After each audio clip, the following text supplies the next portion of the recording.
Nous allons parler aujourd'hui de la dévitalisation, autrement dit traitement endodontique ou traitement canalaire. En bref, la dévitalisation consiste à extirper, donc à enlever la pulpe de l'intérieur de la dent avec comme objectif de garder la dent dans la bouche, donc une dent saine et une dent fonctionnelle. Je vais aussi vous expliquer un peu ce qu'on utilise, l'essentiel de nos instruments, ou soit de nos matériels du travail. Ça, c'est la chaise dentaire avec toutes ses composantes. Ici, c'est où le malade s'assied. Et là, nous avons la lampe qui nous sert de pouvoir polymériser le composite. Et ça, c'est la lampe cialytique. Ça nous permet de voir dans la bouche du malade. C'est juste pour l'éclairage, disons. Ça, c'est unit avec des handpieces qui sont là, qui nous servent de toujours utiliser. Voilà un peu. De l'autre côté, il y a les compresseurs parce que tous ces instruments qui sont là ne fonctionnent pas avec l'électricité. C'est plutôt avec de l'air comprimé. Et c'est le compresseur qui nous fournit de l'air comprimé qu'on utilise, avec lequel nous utilisons. Donc voilà un peu, en bref, ce qu'on utilise. Ça, c'est comme notre salle d'op. Donc nous utilisons ça pour soigner nos malades. Et aujourd'hui, j'aimerais un peu qu'on puisse partager, comme vous l'avez dit, sur la dévitalisation ou le traitement endodontique. Voilà. Pour mieux comprendre ces traitements, il faudrait d'abord qu'on comprenne réellement le rôle d'abord de la dent. Voilà. La dent, quand elle est dans la bouche, ce n'est pas par hasard. C'est en train de jouer un rôle dans la bouche. Alors, lorsqu'on sait le rôle de la dent, on saura exactement la quintessence, donc sur l'importance de ces traitements. En fait, la dent nous permet de mâcher, ça nous permet de mâcher, donc de mastiquer, de broyer la nourriture, de couper, soit aussi d'autres nourritures. Voilà un peu, tout comme la dent aussi nous permet de pouvoir bien prononcer. Lorsqu'on parle, oui, les dents aussi participent dans le langage. Voilà. Et à part le rôle de la dent, il y a aussi l'anatomie de la dent. Donc, savoir un peu la morphologie, la composition de la dent. Parce que lorsqu'on sait le rôle de la dent, on sait aussi comment la dent se constitue, on saura aussi exactement de quoi il s'agit. Voilà. Et la dent a environ trois couches. Il y a la première couche que nous voyons, c'est ce qu'on appelle l'émail. Et en dessous de l'émail, il y a une autre couche, une deuxième, qu'on appelle la dentine. Et en dessous de la dentine, il y a la troisième couche. C'est ce qu'on appelle la pulpe. Donc la pulpe, en fait, c'est comme le cœur, hein, le cœur de la dent. C'est l'élément nourricier de la dent. Et à l'intérieur de ces pulpes, c'est où on trouve les vaisseaux, on trouve les nerfs, on trouve même des tissus conjonctifs. Donc voilà un peu en rapport avec l'anatomie, hein, la composition de la dent. Alors, pourquoi la dévitalisation? Parce que lorsqu'on fait la dévitalisation, c'est avec un but. Le but, c'est quoi? C'est de garder, de maintenir la dent dans la bouche. Une dent saine, donc une dent qui est normale, sans problème, et une dent qui est fonctionnelle, qui va permettre à l'homme de pouvoir l'utiliser. Donc en fait, c'est un peu ça le but de ces traitements. Donc maintenir la dent à l'intérieur de la bouche, une dent saine et fonctionnelle. En dehors de ces buts, il y a également des indications. Il y a des indications. Parce que le but, c'est de maintenir la dent en faisant quoi? En extirpant la pulpe. Rappelez-vous, j'ai dit ici que la dent est composée de trois couches. Il y a l'émail, la dentine, ainsi que la pulpe. Et le traitement endodontique ou la dévitalisation consiste... Donc le but final, c'est chercher à maintenir la dent. Et on maintient la dent comment? C'est en enlevant la pulpe de la dent, de l'intérieur de la dent. Oui, on vide les contenus de la dent, donc on enlève la pulpe et la dent reste comme ça. Et pourquoi on enlève la pulpe? On enlève la pulpe parce que la pulpe se sent menacée. Et lorsque la pulpe est atteinte, donc pour des cas de dévitalisation, on prend la décision de dévitaliser une dent lorsqu'un malade arrive. Il vient, il s'est dit, bon, il se présente avec des symptômes. Et à partir de ces symptômes-là, on examine le malade, on demande des examens de radiographie et on décide de faire une dévitalisation. Parfois, le malade peut venir avec de très fortes douleurs. Le malade peut venir avec une dent qui commence à changer de couleur. Le malade peut venir avec une dent peut-être qui est parfois très sensible, ou soit une dent qui s'est cassée. Peut-être le malade a connu un accident, la dent s'est fracturée un tout petit peu, et quand la dent se fracture, la pulpe, donc l'intérieur de la dent devient exposé, et il y aura des signes d'atteinte de la pulpe que le malade va présenter. Et quand le malade va venir avec ces tableaux cliniques, on va examiner et puis on va décider maintenant de faire la dévitalisation. Et lorsqu'on fait la dévitalisation, ça se fait généralement par étapes. Ça se fait généralement par étapes. Et on peut faire une dévitalisation en une séance, tout comme en 2 séances. Voire même, on peut aller même au-delà de 2 séances. Ça arrive. Voilà. Donc, on essaie de décider sur le nombre de séances de ce traitement en rapport avec l'évolution et puis de l'état de l'évolution de la maladie. Donc, voilà un peu. Et par rapport aux contre-indications de ces traitements, il y a des éléments qui nous permettent de ne pas faire aussi, qui ne nous permettent pas plutôt de ne pas faire la dévitalisation. Parce que lorsqu'on cherche à dévitaliser une dent, c'est pour que la dent reste utile dans la bouche.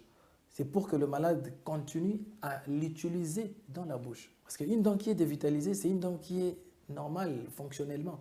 Ça fonctionne comme toutes les autres dents dans la bouche. Lorsque le malade vient avec des signes, il te dit, docteur, j'ai très mal, par exemple. Il a mal, par exemple, manger ou pas manger parfois. Il a très mal. Parfois, le malade peut venir avec une dent peut-être fracturée après avoir connaître un accident ou tout autre traumatisme. Ou soit le malade peut venir avec une dent qui commence à changer de couleur. Parce que lorsqu'une dent commence à changer de couleur, ça suppose que la pulpe est même déjà décédée. Il y a déjà une nécrose pulpaire, c'est ce qu'on appelle. Alors, lorsque on se retrouve devant ce genre de cas, ce genre de situations, on complète également avec un examen de radiographie. On prend la radio rétroalvéolaire et ça nous confirme, donc ça nous oriente aussi dans la démarche diagnostique. Et puis on prend la décision de dévitaliser la dent. Effectivement, je parlais d'une certaine impossibilité de pouvoir réaliser ces traitements. Oui, parce que parfois, on peut se retrouver dans une situation où peut-être on peut réaliser un traitement endodontique, donc la dévitalisation, mais la situation, donc l'environnement de la dent, ou soit la position de la dent ne permet pas que ces traitements ne puissent se réaliser.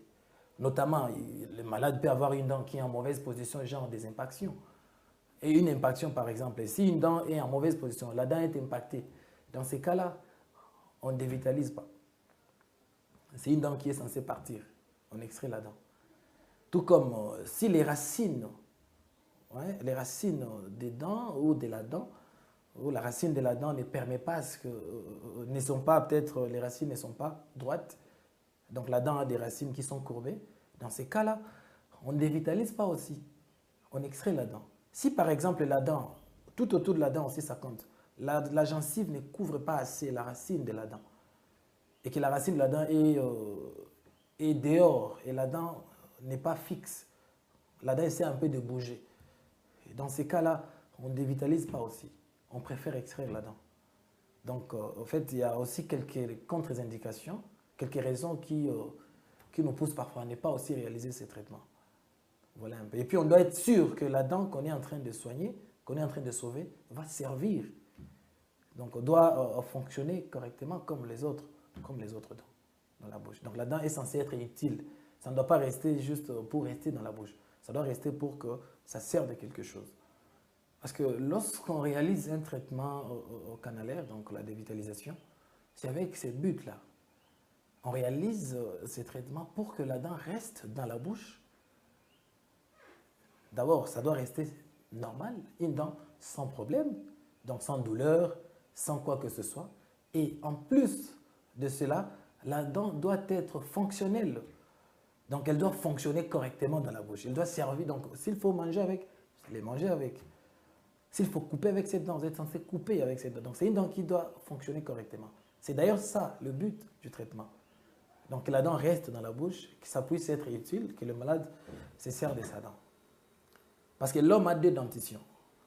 Nous avons une dentition temporaire et une dentition permanente. Dans la dentition temporaire, c'est où on trouve les dents de lait, les dents de l'enfance là. Sur cette dent-là, on ne réalise pas la dévitalisation parce que c'est une dent qui est censée partir. Ce sont des dents qui se font remplacer par des dents permanentes.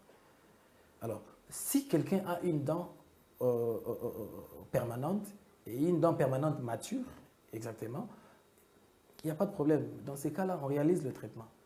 Que tu aies 12 ans, que tu aies 8 ans, si c'est une dent permanente qui tombe malade, donc qui a un problème pulpaire, on réalise la dévitalisation. Il suffit de voir juste que les racines le permettent, voir que le contour, donc l'environnement permet à ce que la dent sert de quelque chose. Il n'y a pas de problème, on réalise le traitement. Donc quand on a une dent permanente et que cette dent-là a un problème pulpaire, ça se soigne, il n'y a pas de problème. Il n'y a pas d'effet secondaire ou bien des choses, je ne sais pas, très graves, comme vous le dites, non. C'est que tout traitement peut avoir quand même des ennuis. Il peut y arriver qu'un traitement puisse échouer, un échec de traitement. Ça existe partout. C'est une erreur humaine de toute façon. Ça peut échouer, mais c'est vraiment des cas qui sont quand même rares. Généralement, lorsqu'on soigne la dent, on la soigne bien, on fait bien la dévitalisation, le malade reste avec sa dent. Et il n'y a pas de soucis. Parce qu'après le traitement, on prescrit le médicament. On prescrit le médicament pour qu'il n'y ait pas de douleur et que la dent ne puisse pas se surinfecter et autres. Voilà. Donc, c'est juste question de bien faire le traitement, que les malades aussi respectent les rendez-vous et il y a du succès. Bon, ce que je peux ajouter, c'est juste un conseil. C'est juste un conseil. D'abord, j'aimerais dire aux gens que le traitement d'une dent, ce n'est pas seulement enlever. Ou soit ce n'est pas d'abord enlever. Donc, ce n'est pas d'abord une extraction dentaire. On extrait une dent lorsqu'une dent n'a plus d'utilité, lorsque cette dent n'a plus de possibilité d'être sauvée. Un dentiste tel que nous sommes là, nous autres, quand on est à l'hôpital, nous ne sommes pas là pour enlever les dents. Nous sommes là pour soigner, pour sauver les dents dans votre bouche. Alors, lorsque vous devez aller à l'hôpital, il faut enlever ces genres d'idées dans la tête.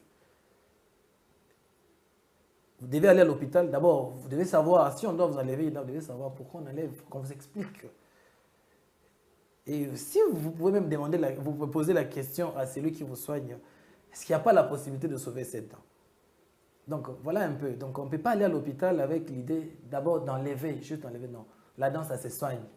On soigne les dents et ça reste dans la bouche sans problème et on continue à l'utiliser. Lorsqu'on doit enlever, c'est quand c'est une impérative. Lorsqu'on n'a plus d'autre solution, c'est quand on enlève une dent. Mais avant d'arriver à cette étape, il y a quand même plusieurs solutions à proposer.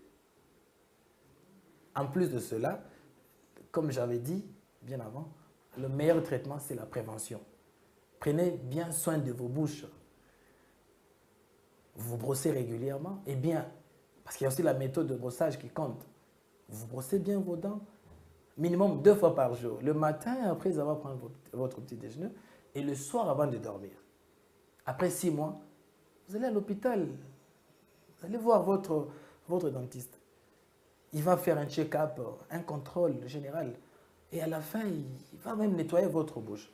On vous nettoie très bien la bouche et puis vous allez garder une bouche qui est saine et, et des dents qui seront en bonne santé. Voilà un peu. Parce que lorsque vous restez à la maison, vous restez à la maison, vous restez à la maison, il y a un problème qui avait déjà commencé avant. Et ça continue, ça continue. Les jours que ça va commencer peut-être à vous déranger ou à vous faire mal, c'est peut-être trop tard. Et ça va vous coûter peut-être encore en termes d'économie. Oui, parce que lorsque le problème est encore petit, on paye moins. Et quand ça avance, on paye plus. Voilà un peu ce que je voulais dire, ce que je pouvais donner comme conseil à ceux qui vont nous suivre. Donc, voilà un peu.